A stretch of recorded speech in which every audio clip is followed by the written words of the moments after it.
It is June of 1462. The Ottoman Sultan Mehmed II has led 60,000 soldiers across the Danube into Wallachia.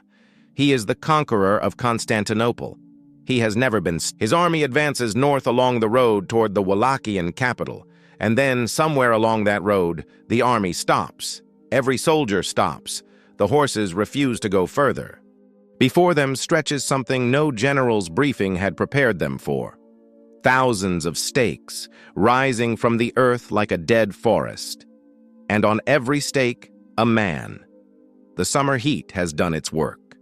The smell reaches them before the sight does. 20,000 Ottoman soldiers, impaled and arranged in rows that stretch beyond sight.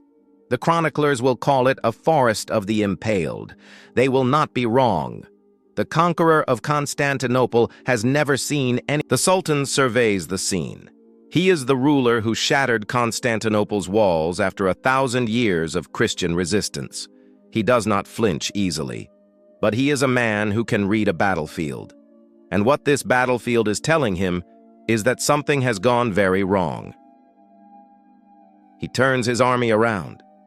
The most powerful man in the world retreats across the Danube. He does not take Wallachia. The man who made the conqueror blink was a prince named Vlad. 31 years old, son of history would call him the Impaler. A 19th century novelist would borrow his name and reputation for blood and create a creature that would outlive every empire Vlad had fought. But the real Dracula was no vampire. He was something stranger, something more human, and something far more. He was raised as a hostage of the empire he would one day defy, trained in Ottoman methods of governance and war, shaped by betrayal and violence into an instrument of almost inhuman precision. The Ottomans thought they had made him into a tool. They were wrong. He ruled a principality squeezed between the Ottoman Empire to the south, Hungary to the north, and a dozen smaller powers scheming on every side. Survival required ruthlessness. He chose to make ruthlessness into an art, and the art made the conqueror turn his army around. To understand why a sultan retreated, you must understand what kind of man could put 20,000 bodies on stakes and still claim to be the defender of Christian civilization. The answer is more complicated than any legend admits. This story begins with a father who made a terrible bargain and a son who spent his life paying the price. It begins in a world where cruelty was currency, where the weak were consumed, and where a boy learned that lesson before he was old enough to resist it. To understand the legend of Dracula, you must understand the world that forged the reality. A 15th century Wallachia, where cruelty was currency, where princes changed sides like weather, and where a boy taken hostage became the most. He impaled his enemies by the tens of thousands, but he also held a fractured principality together against impossible odds. He placed a cup of gold at a public well, and no one dared touch it. He enforced the law so absolutely that merchants could do business without fear. These are the same man. The question is not whether Vlad the Impaler was a monster. The question is what kind of world produces this kind of man, and what it means that 550 years later his name is still spoken with a mixture of horror and reluctant admiration.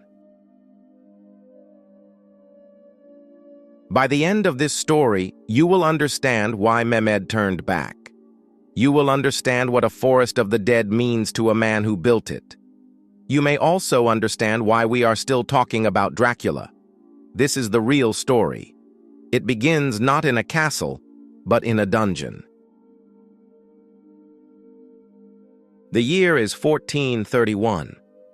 In the fortress city of Sighisoara, high in the Transylvanian mountains, a child is born in the shadow of a secret. His father is Vlad II, a Wallachian nobleman who has just been inducted into the Order of the Dragon, a Christian military fraternity founded by Holy Roman Emperor Sigismund to defend Europe against the advancing Ottomans. The order's emblem, a dragon biting its own tail encircling a cross, gives the father his new name, Dracula, the dragon. and the child born in Sigashora will be called Dracula, son of the dragon. It is a name that carries enormous weight before the boy can lift a sword. The Order of the Dragon is not merely symbolic. Its members across Central and Eastern Europe have pledged their military resources to hold the Carpathian frontier against the Ottoman advance. Vlad Dracul understands what this pledge means in practice. It means marching soldiers south year after year into a war that Christian Europe is slowly and undeniably losing. Wallachia in the 1430s is a principality defined by geography and vulnerability. It sits on a broad, flat plain south of the Carpathian Mountains, its northern border defined by those peaks and its southern border tracing the Danube, a natural boundary that had once seemed reassuringly permanent, but which the Ottomans now cross almost at will. The principality has no great cities, no impregnable fortress, no navy to speak of. What it has is strategic position, the willingness of its princes to fight, and the endless misfortune of being situated exactly between two empires that cannot agree on where one ends and the other begins. Vlad Dracul rules this principality with a pragmatism that borders on ruthlessness. He pays tribute to the Sultan when necessary. He marches with the Hungarian crusader John Hunyadi when that seems safer. He makes promises he sometimes keeps and sometimes does not. In a world where princes change sides as often as the political wind shifts, this is not treachery, it is survival. But the political calculations of fathers have a way of becoming the defining tragedies of sons. In 1442, when the young Vlad is perhaps 10 or 11 years old, his father makes a decision that will mark the boy permanently. Attempting to negotiate a peace with the Ottomans, Vlad Dracul sends two of his sons as hostages to the Ottoman court at Edirne. The older boy is Vlad. His younger brother is Radu, who will later be known as Radu the Handsome. They will not return home for years.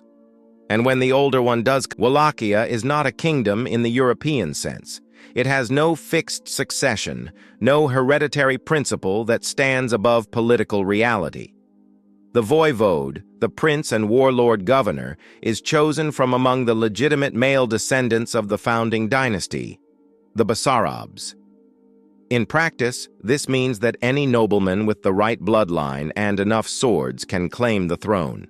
The throne is contested as often as it is held peacefully, and the history of the Wallachian succession is written in blood as often as in ink.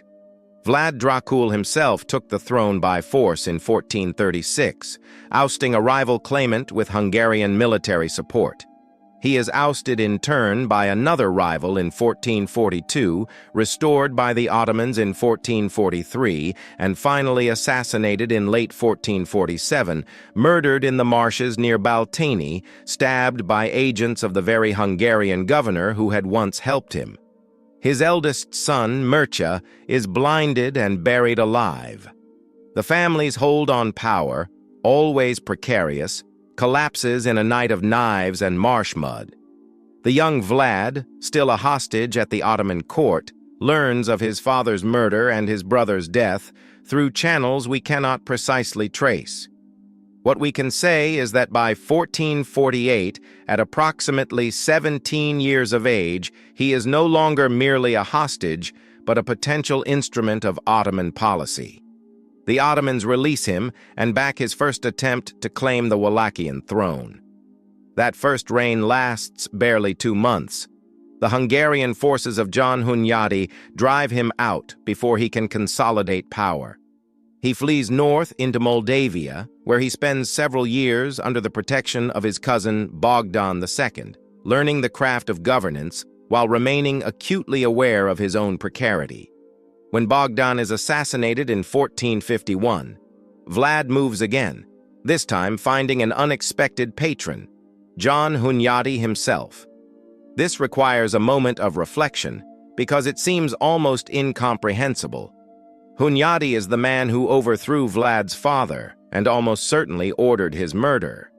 He is the nemesis of the Dracul line. Yet politics in the 15th century operates on a logic that modern readers find genuinely difficult to absorb. Yesterday's enemy becomes tomorrow's ally if the strategic calculus demands it. Hunyadi needs a capable, personally motivated prince to hold Wallachia against the Ottomans. Vlad needs Hungarian backing to retake his throne. They make their agreement.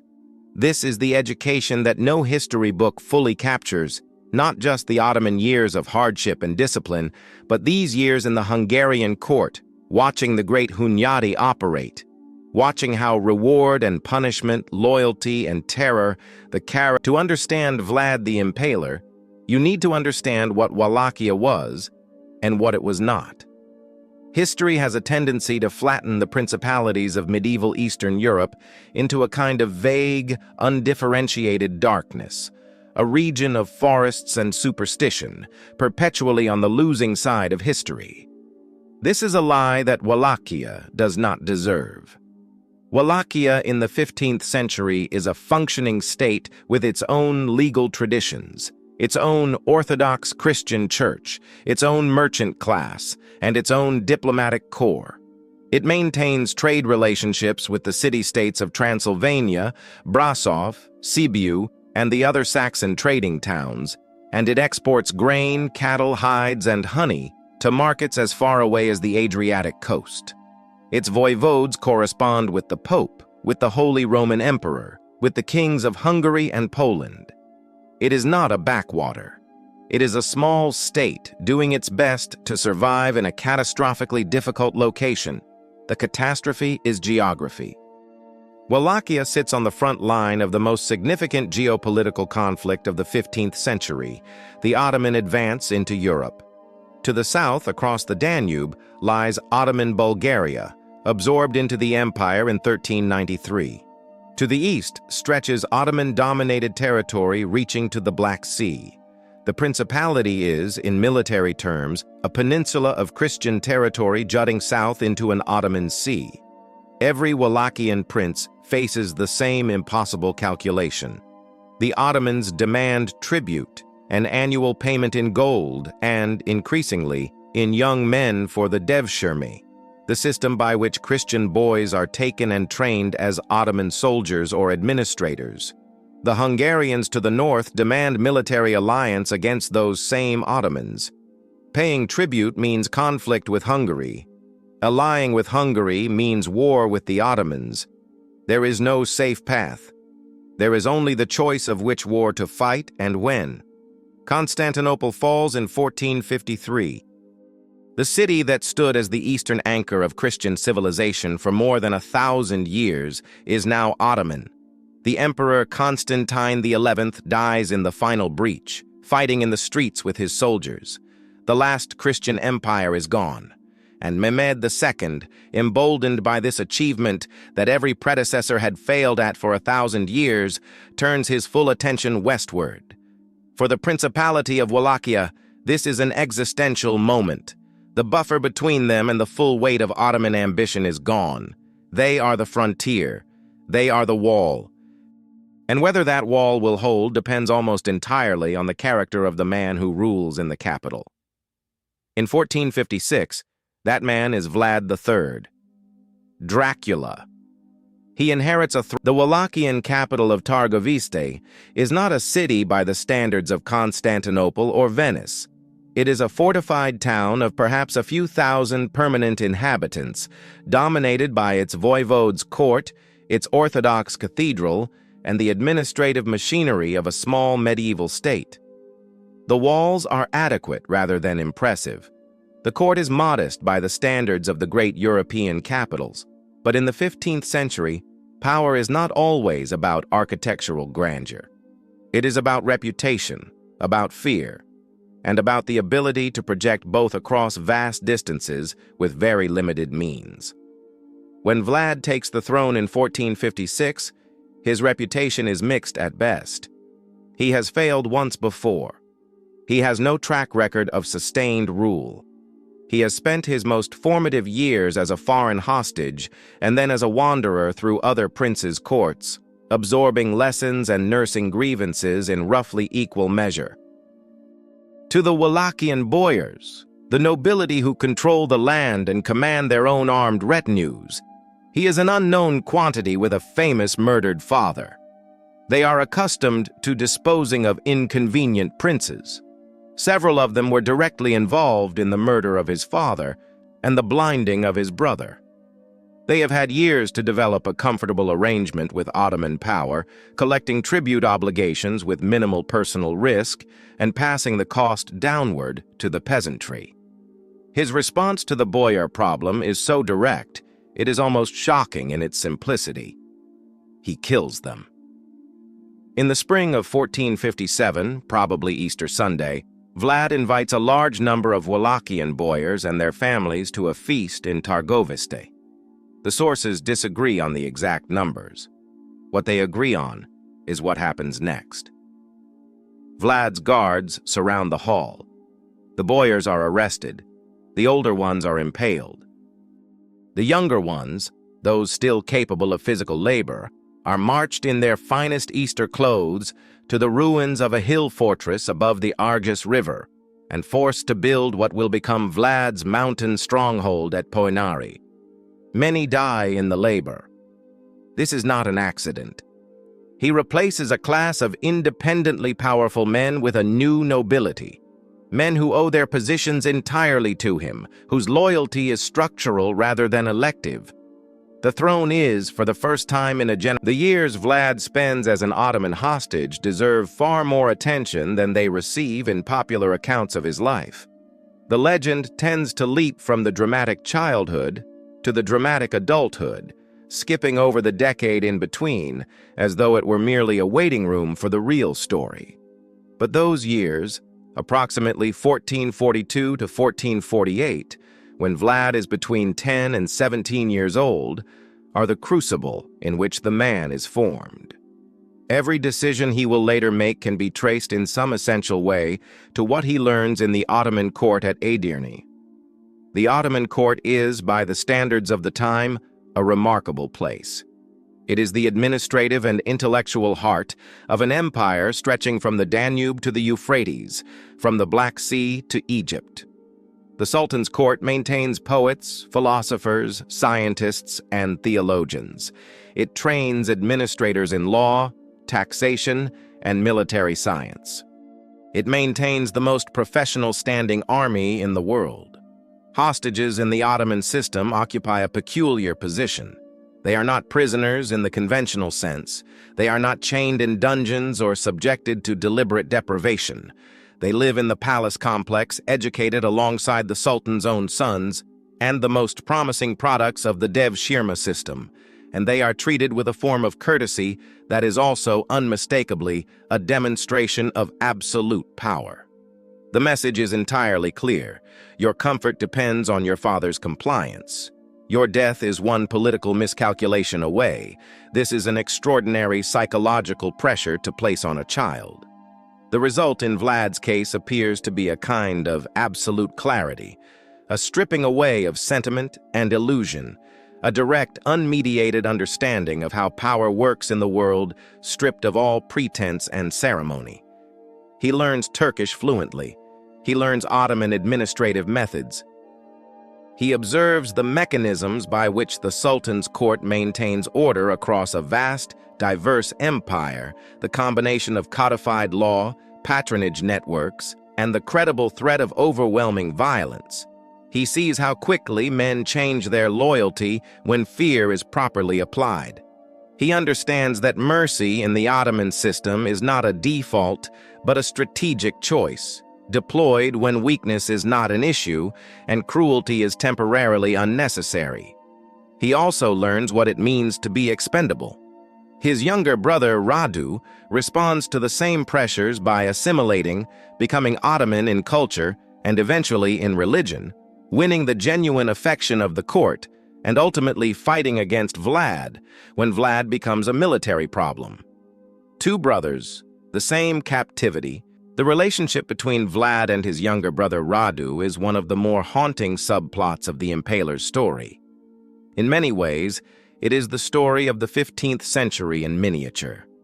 Two responses to an impossible situation, each coherent in its own terms.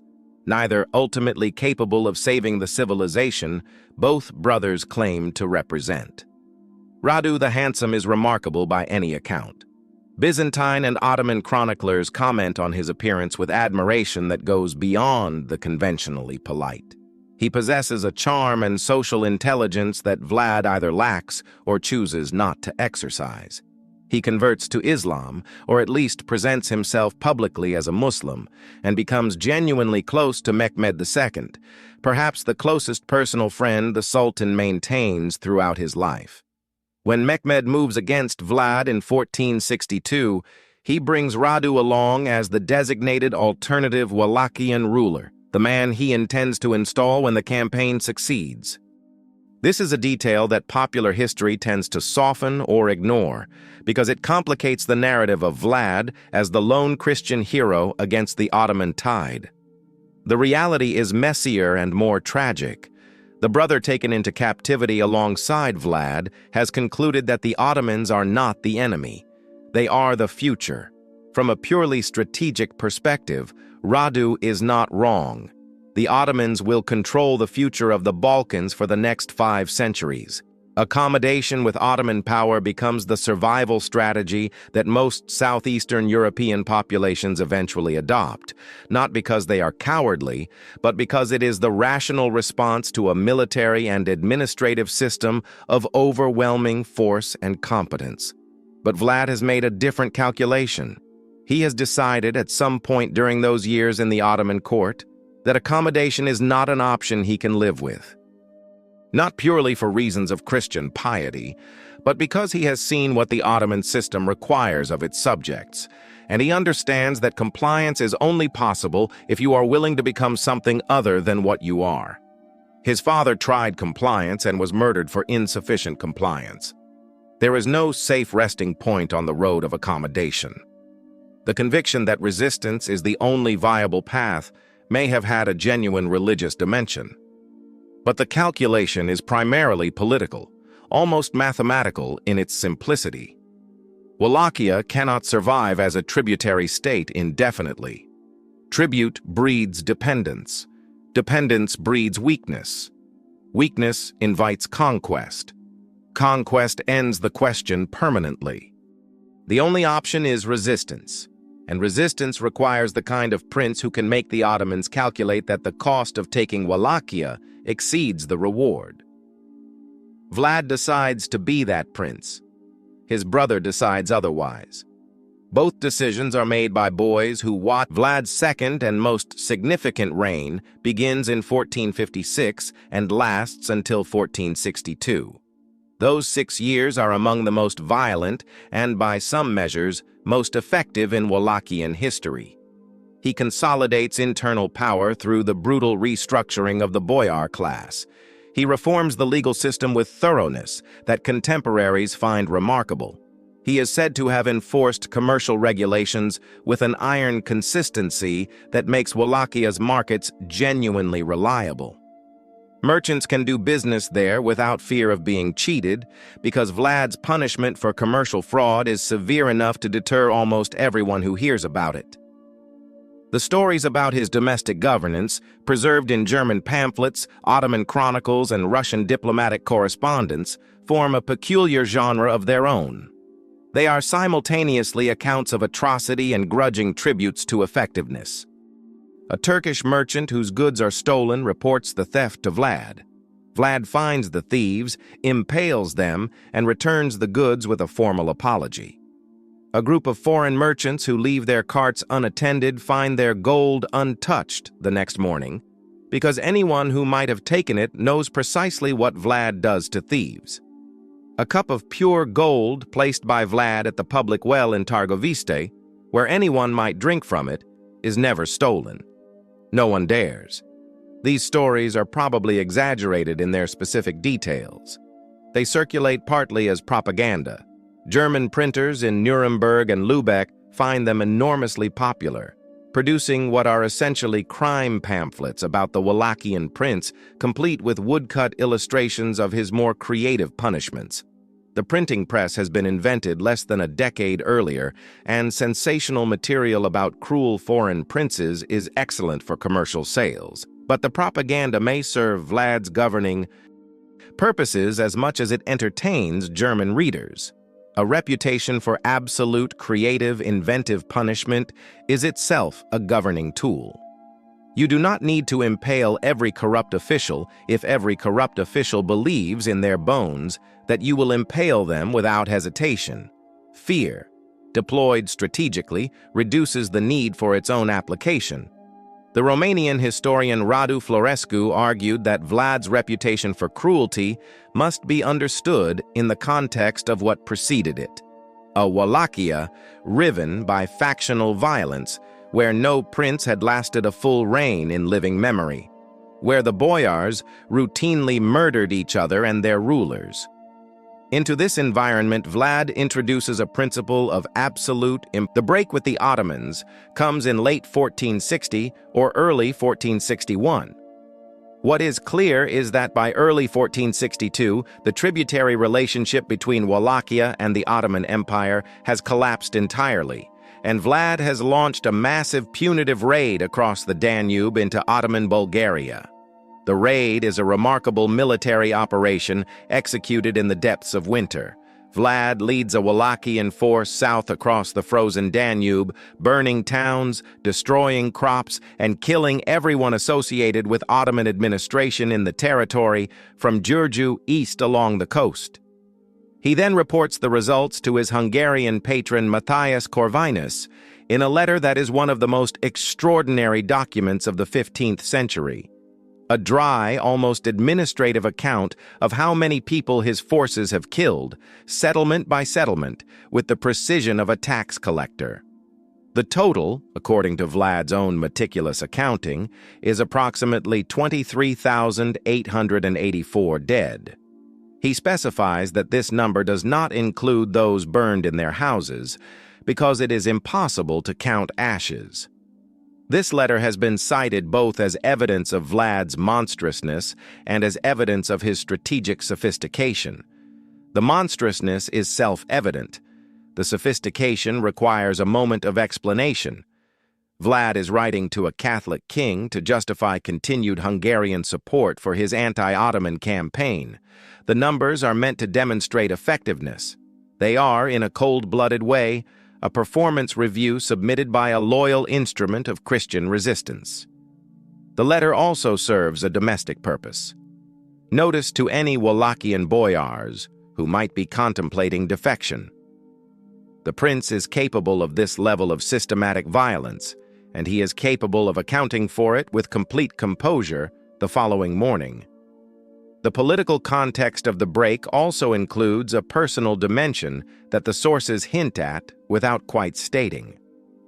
Mehmed has been deploying Radu, Vlad's brother, as a persistent pressure point, a constant reminder that Wallachia can be handed to a compliant ruler at any moment. For Vlad, this is not merely a political threat. It is a recurrence of everything his family has suffered. The father forced to send his sons as hostages, the brother who became the hostage most valued by the enemy, the entire pattern of Ottoman leverage applied to the Dracula line over 2 generations. It is worth pausing here to address the method itself, because impalement has become so associated with Vlad's name that it tends to crowd out all other aspects of his character. The popular imagination places him at the center of an almost supernatural horror, a man who killed for pleasure or for some dark aesthetic satisfaction. The reality, while genuinely disturbing, is more explicable and more revealing about the 15th century as a whole than about Vlad's individual psychology. Impalement was used as an execution method across multiple cultures in the medieval and early modern world. The Ottomans used it. The Hungarians used it. The Byzantine Empire used it for centuries. Even in Western European practice, execution methods of comparable horror, breaking on the wheel, drawing and quartering, burning alive, were applied to enemies of the state with a frequency that modern readers find difficult to absorb. The distinction between Vlad's practice and that of his contemporaries is not categorical, but a matter of degree and systematic application. What makes Vlad's use of impalement distinctive is, first, the scale, and second, the deliberateness. He impales enemies in large groups, arranged for visual effect. He calibrates the height of the stakes to the social rank of the victim. Higher stakes for higher-ranking enemies, a detail that the sources preserve with almost anthropological precision, as though the system has its own internal protocol and hierarchy of punishment. He arranges the bodies in patterns clearly intended to communicate specific messages to specific audiences. The forest of the impaled outside Targoviste is not a random accumulation of violence. It is a constructed landscape of psychological warfare, designed with the specific intent of entering the imagination of an advancing army and not leaving.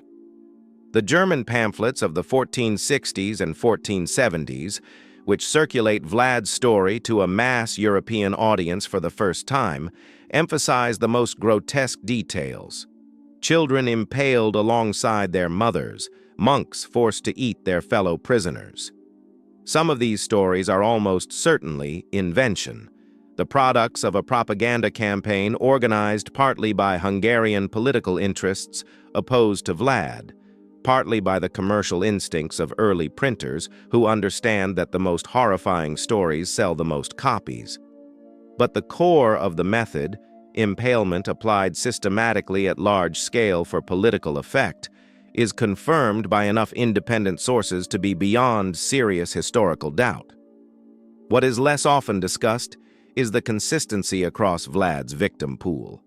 He impales boyars who betrayed his family. The question of Vlad's personal psychology is irresistible and finally unanswerable. We have no diary, no private correspondence that reveals his inner life, no memoir or confession. What we have are actions and the testimony of people who observed him, filtered through political interest, and translated across multiple languages and centuries of distance. One fragment that does survive with some reliability is a description preserved in a Russian diplomatic document from the early 1500s, drawing on accounts gathered during a period when a Russian ambassador visited the Wallachian court.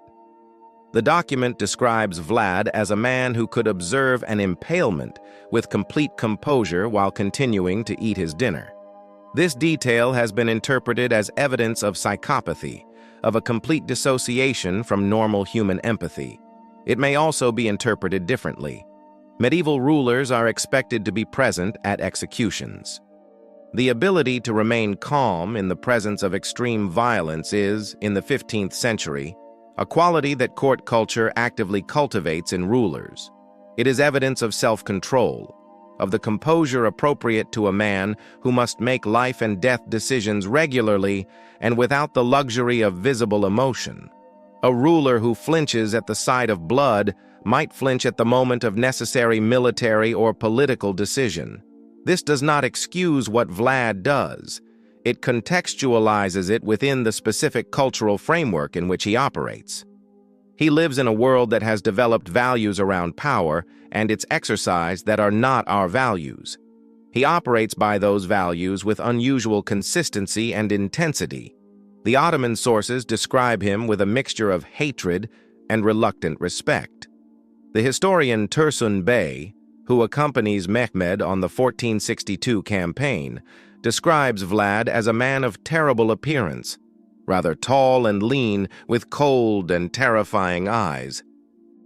This is not the description of a buffoon or a madman.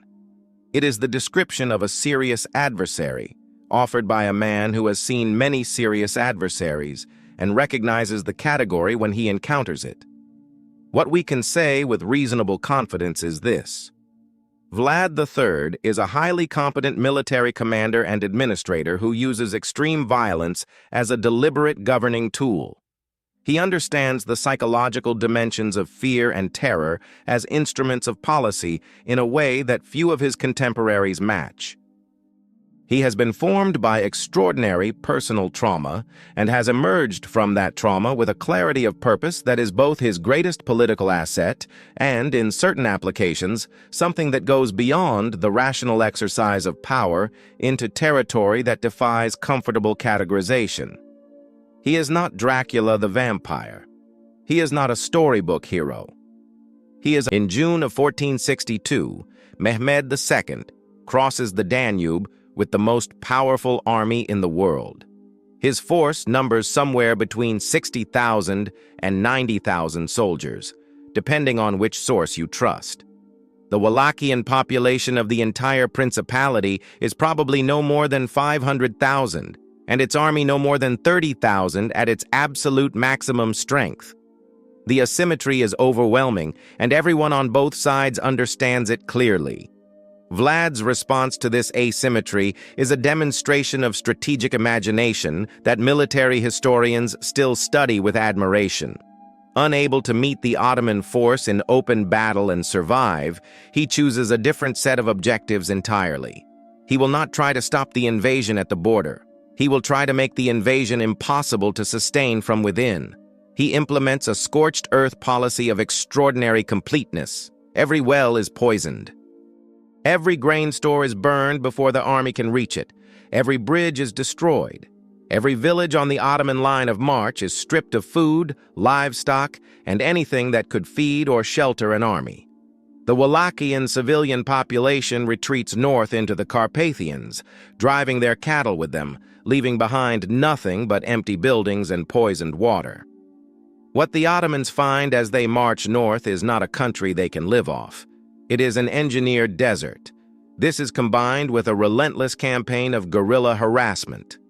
Vlad's cavalry use the terrain, dense forests, marsh crossings, and river fords to launch raids and disappear before the Ottoman forces can organize a coherent response. He strikes at night. He strikes at supply lines and isolated detachments. He appears and vanishes in the forests, and marshes he knows with intimate precision. He fights a campaign that modern military theorists would recognize immediately as a classic asymmetric operation, denying the stronger force the conditions it needs to exercise its overwhelming numerical strength.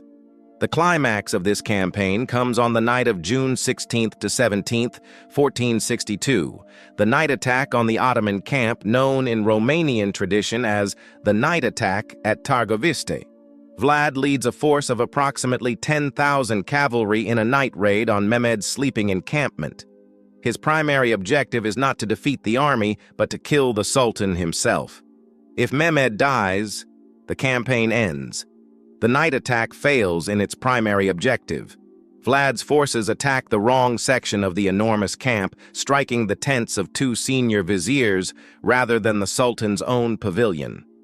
But 60,000 soldiers have been kept awake in terror by a force a fraction of their size, and the Sultan's prestige has been directly. The forest of the impaled at Târgoviste is the central image of Vlad's campaign against Mehmed, and it stands as one of the most extraordinary acts of psychological warfare in the entire history of medieval Europe. Precise numbers are disputed, as they are with almost everything in Vlad's story. The Ottoman chronicler Tursun Bey says the number of impaled bodies is 20,000. Other sources give different figures. What is agreed upon across multiple independent sources is that the display is large enough to be visible from a substantial distance, arranged along the precise road that Mehmed's army travels on its approach to the Wallachian capital, and specifically constructed to communicate a message to an Ottoman army that has presumably thought it was marching toward a routine subjugation. The bodies are primarily Ottoman prisoners, captured during Vlad's winter raid of 1461 and the subsequent months of fighting. The arrangement is systematic and deliberate. Stakes of varying heights corresponding to the rank of the victim, bodies organized in identifiable groups, the overall effect of a silent army of the dead standing in patient judgment of the approaching living force.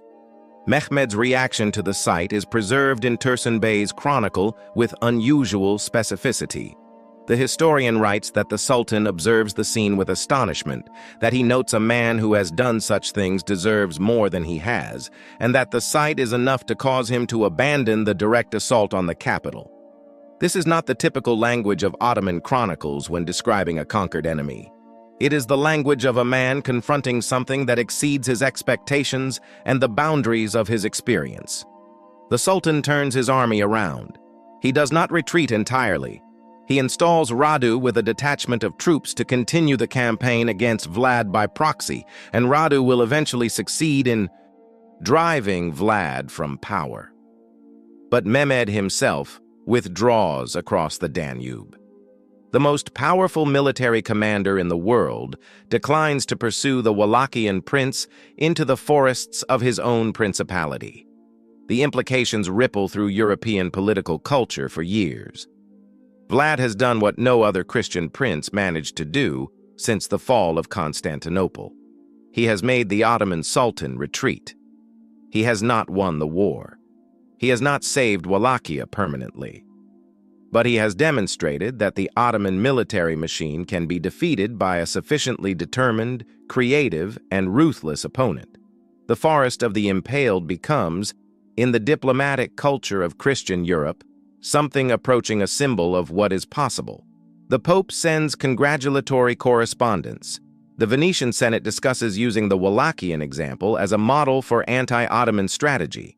The cost of the aftermath of the 1462 campaign contains a puzzle that historians have never fully resolved.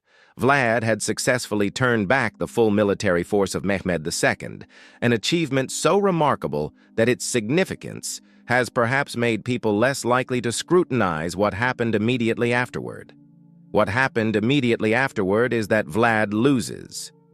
Radu the Handsome, commanding Ottoman forces and supported by a significant portion of the Wallachian boyars who have never been reconciled to Vlad's brutal consolidation of power, presses the pursuit northward.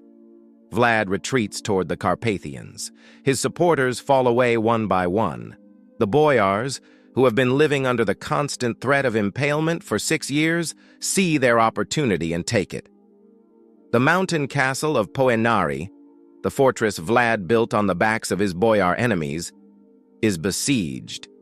Vlad escapes through the mountains into Transylvania, reportedly with his horse's shoes nailed backward so that trackers would follow the hoof prints in the wrong direction. He presents himself at the court of King Matthias Corvinus of Hungary, his nominal patron, the man who received his meticulous letter of the dead. What he expects is support. What he receives is arrest. Matthias has him imprisoned in Visegrad, the Hungarian royal fortress on the Danube north of Budapest. The official charge, circulated to the Pope and to other European rulers in carefully composed diplomatic letters, is that Vlad has secretly been negotiating with the Ottomans, that his entire spectacular campaign has been a deception, a performance of anti-Ottoman zeal designed to extract money and military support from Hungary while preparing to change sides. As evidence, Matthias produces letters, supposedly written by Vlad to the Sultan, offering submission. These letters are almost certainly forgeries. The historical consensus is that Matthias needs Vlad imprisoned for political reasons that have nothing to do with treason. The king has pocketed a substantial crusade fund raised by the Pope specifically to support Vlad's campaign, never sent the promised army, and needs a credible explanation for his absence during Wallachia's finest military hour. Discrediting Vlad serves that purpose with efficient elegance. The irony is almost unbearable. The man who turned back the Ottoman army with 30,000 soldiers against 60,000 is destroyed not by the Ottomans, but by his supposed Christian ally, using forged documents and court politics. The 11 years of Vlad's imprisonment at Visegrad are among the most historically obscure periods of his life. We know very little about what he does there, how he is treated from day to day, what he thinks during those long months and years of confinement. The Hungarian court records mention him occasionally in contexts suggesting he is housed in reasonable comfort. He is, after all, a prince, and the diplomatic protocols of the age require that princes be treated according to their rank even when imprisoned as political necessities. But comfort is a relative term for a man who led cavalry raids against Ottoman encampments and administered a principality by sheer force of personality and the systematic application of terror. His political usefulness does not evaporate during these years. Matthias continues to present him to diplomatic audiences as a potential Wallachian prince, a card to be played when negotiations require a credible anti-Ottoman threat. When Radu dies in 1473, the question of who will rule Wallachia reopens, and Matthias begins negotiating the possibility of deploying Vlad again. There is a detail from this period that has fascinated biographers for generations. During his imprisonment, Vlad reportedly catches small animals around the castle, mice and birds, and impales some of them on small sticks fashioned from whatever materials are available to him. This story comes from a German source of uncertain reliability, but it has been cited repeatedly as evidence of a compulsive psychology, a man who cannot stop expressing himself through his chosen medium even when stripped of all political power, military force, and access to human enemies. Whether the story is true is impossible to verify. What it captures, true or not, is something about the image of Vlad that his contemporaries find so compelling. The idea of a man for whom violence is not merely an instrument deployed in specific situations, but a fundamental mode of engaging with the world. The years also produce a personal change of ambiguous significance. Vlad converts, or at least publicly converts, from Eastern Orthodox Christianity to Roman Catholicism. This is almost certainly a political calculation. Matthias is a Catholic king, and a Catholic Vlad is more diplomatically useful than an Orthodox one. But it also raises the question of what the religious dimension of his anti-Ottoman campaign actually meant to him personally. He positioned himself as the defender of Christendom. He presented his impalement campaigns as acts of righteous violence against the enemies of the faith. His letters to Matthias explicitly frame his military actions in theological terms. Is this genuine conviction or diplomatic costume? The return to power, when it finally comes, is arranged by the same Matthias Corvinus who imprisoned him, a demonstration of how completely the logic of 15th century politics overrides personal history and moral consistency. In 1476, with Ottoman pressure on the Danubian frontier intensifying and Radu dead, Matthias needs a prince in Wallachia who is capable, personally motivated, and completely committed to the anti-Ottoman cause. The pool of viable candidates is limited. Vlad is the obvious choice. He is released from Visegrad, restored to political status, and married, probably in 1476, to a Hungarian noblewoman who may have been a cousin of Matthias himself. This marriage produces 2 sons. It also produces a domestic stability that Vlad's life has conspicuously lacked, and there is something almost poignant about the image of this man, now in his mid-40s and not in perfect health after years of imprisonment, constructing something resembling ordinary family life in the brief interval between his release and his final campaign. The third reign begins in November of 1476, supported by a Hungarian army commanded by the Transylvanian voivode Stephen Bathory, the same family that will, a generation later, produce Elizabeth Bathory, whose own blood legend will twist through European history in ways that echo Vlad's own with an eerie resonance. Vlad retakes the Wallachian throne for the third and final time. It lasts approximately 2 months. The exact circumstances of Vlad's death in December of 1476 or January of 1477 remain unclear across all available sources. The accounts agree on the broad outline. An Ottoman force, possibly combined with Wallachian domestic opponents, attacks his position somewhere south of Bucharest. Vlad is killed in the fighting. The Ottoman sources say he is beheaded and his head sent to Constantinople, where Mehmed displays it as proof that the troublesome impaler is finally and definitively dead. If true, this carries an almost mythological symmetry. The man who spent his life mounting enemies on stakes ends with his own head mounted for display by his greatest enemy. His body is reportedly buried at the monastery of Snagov. The immediate aftermath of Vlad's death is unremarkable by the standards of Wallachian succession politics. His opponent retakes the throne as an Ottoman client. The principality returns to the tributary relationship with the Ottomans that Vlad broke so spectacularly a decade and a half earlier. The frontier holds for another few decades before being absorbed more completely into the Ottoman system over the course of the 16th century. The historical rehabilitation of Vlad the Impaler in Romania is a phenomenon of modern nationalism that deserves acknowledgement, because it illustrates something important about how historical memory works and what it requires of its subjects. In the 19th century, as Romanian intellectuals and political leaders construct a national identity for a newly unified state, they need heroes.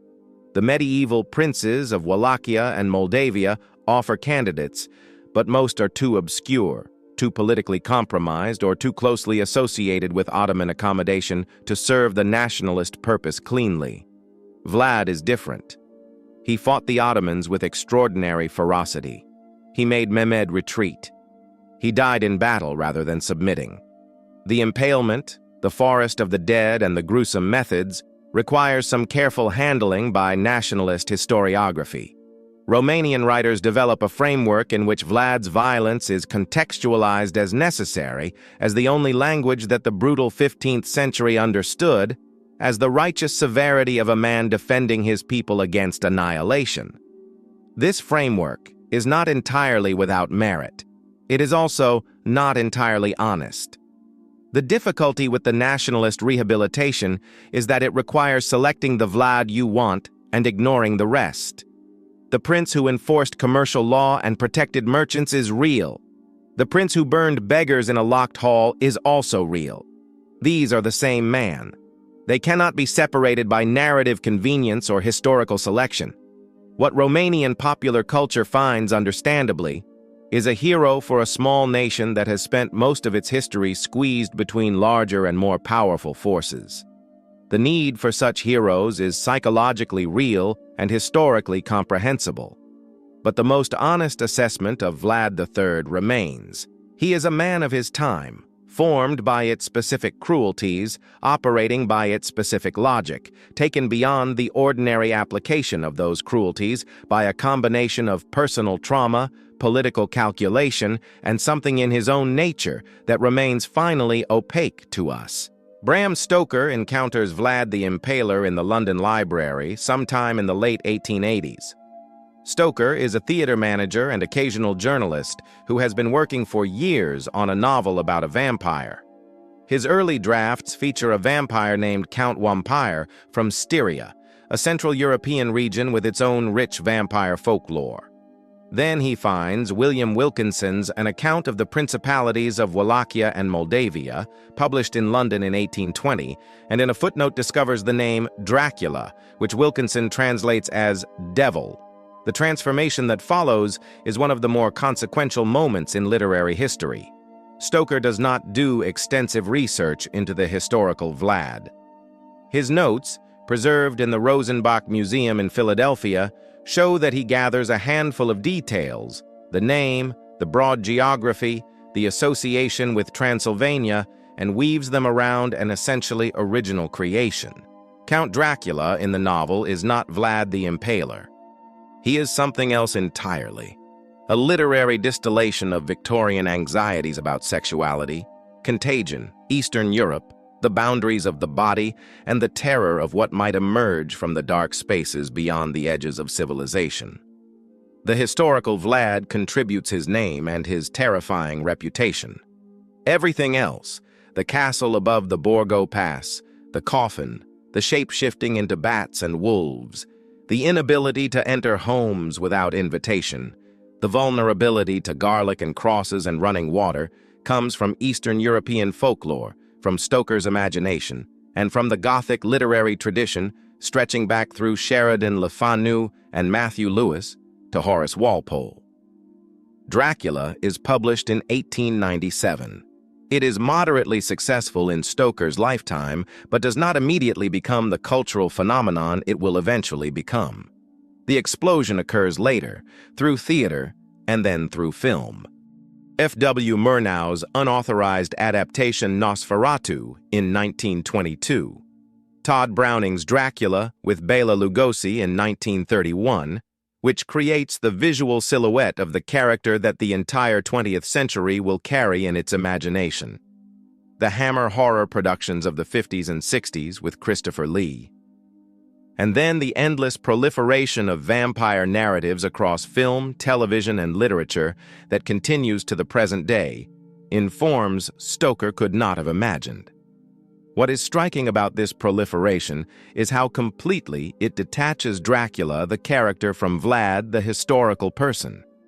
For most of the 20th century, the connection between the fictional count and the Wallachian prince is mentioned as a curious footnote rather than essential context. The vampire swallows the man so completely.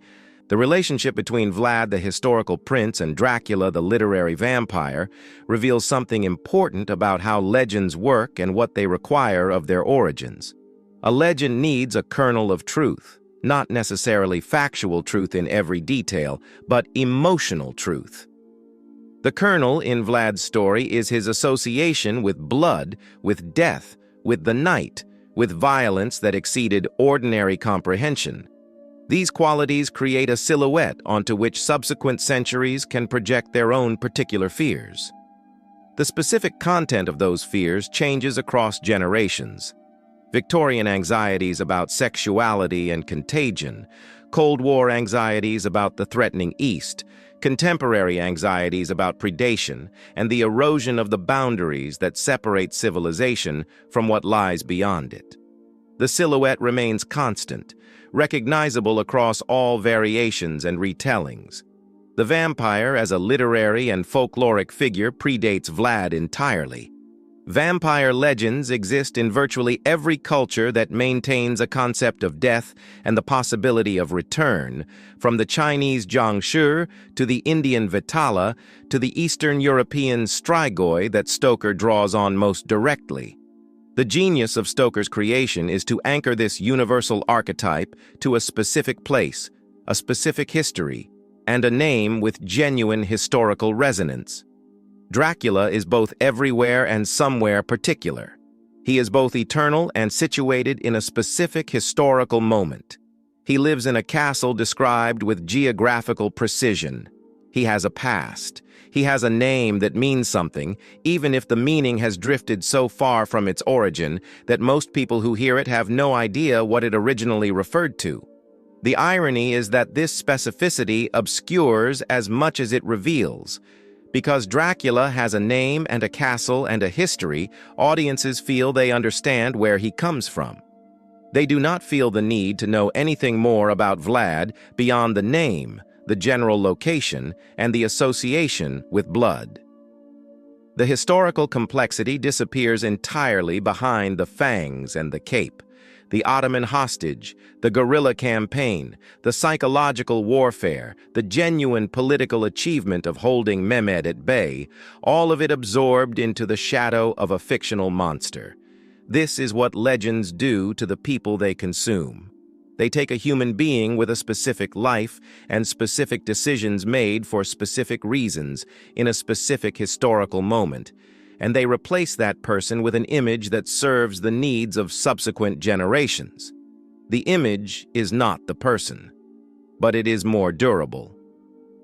Vlad III died in December of 1476 or January of 1477, most likely without any knowledge that his name would still be spoken 5.5 centuries later. The story of Vlad the Impaler is ultimately a story about power and its costs, not in the abstract philosophical sense that makes for comfortable endings, but in the concrete specific sense that the historical record makes inescapable.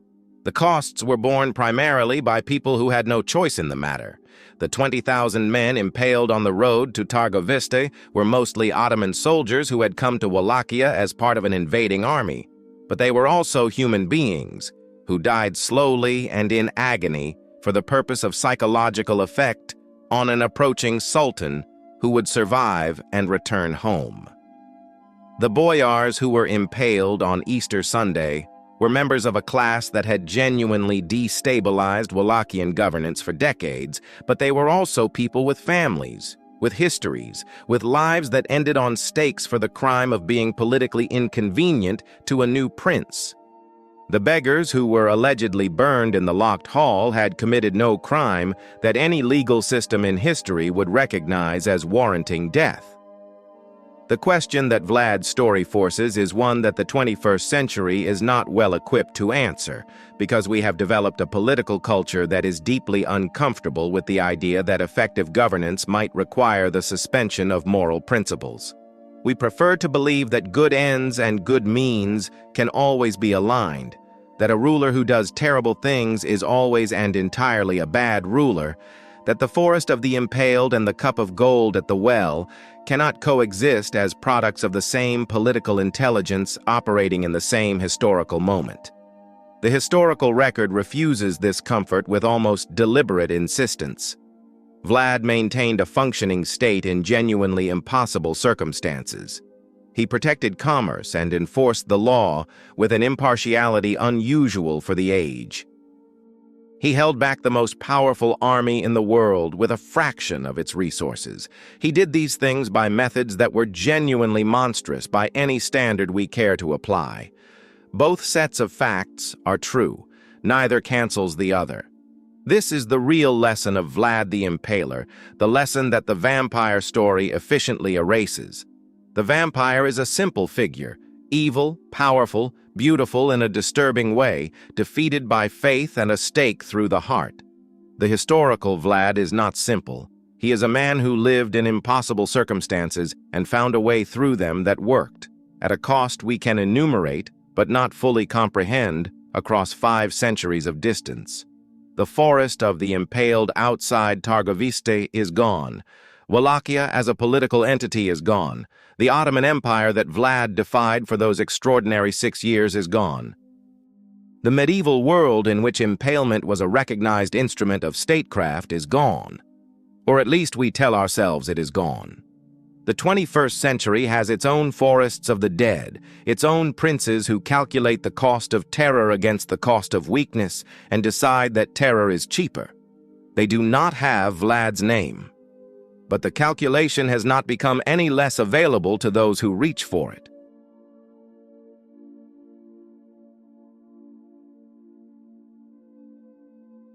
There is a road in southern Romania that follows roughly the line of the old Wallachian frontier, the road that Mehmed's army traveled in June of 1462 toward a capital that had refused to submit. The landscape today is different from what it was then, cultivated, developed, marked by 5 centuries of accumulated human activity. But the basic geography is the same. The flat Wallachian plain, the distant blue line of the Carpathians to the north, the Danube somewhere to the south. If you stand on that road and look north, you are looking toward Targoviste, where Vlad's court stood. You are looking toward the place where, in the summer of 1462, a man who had spent his childhood as a prisoner organized the most terrible welcome in European military history and made a conqueror turn his army around and march home. Historians who visit this area find it surprisingly difficult to connect the peaceful agricultural landscape to the events of more than 5.5 centuries ago. This is the usual condition of historical sites. The violence drains out of places over time. The ground heals, the stakes rot, the bones dissolve into the earth. What remains is the story. The story has survived remarkably well. Vlad III has been in continuous cultural circulation for 5 centuries, which is longer than most kings manage and better than almost any contemporary of his achieved. He survives as a villain in the German pamphlets, as a hero in Romanian national memory, as the name behind a literary monster that became a cultural phenomenon, that became an industry, and as a historical subject of ongoing scholarly interest. For a prince of a small 15th-century principality who ruled for a total of perhaps 7 or 8 years across 3 interrupted reigns, this is an extraordinary afterlife. What accounts for it? The violence is part of the answer, but not the whole answer. History is full of people who committed extraordinary violence and are now entirely forgotten. What distinguishes Vlad is the combination of the violence with a form of political effectiveness that his contemporaries found genuinely remarkable. He is not just a butcher. He is a butcher who stopped an empire. He is a man about whom the most powerful ruler in the world said, in effect, that he deserved more than what he had. Count Dracula is a fictional character. He is not Vlad. But the reason Stoker's vampire has lasted when so many fictional monsters have not is that the character carries, at a level below the plot mechanics of coffins and garlic and crosses, something of what the historical Vlad actually represented. The reminder that somewhere out there, in the dark between the kingdoms, something is waiting that the normal rules do not apply to. Something that has been hurt enough and has learned enough to know exactly how to hurt back. Vlad III knew that lesson. He learned it as a child, in captivity, at the hands of the most powerful empire in the world. He spent his life teaching it to everyone who came near him. And 550 years after his death, we are still learning it.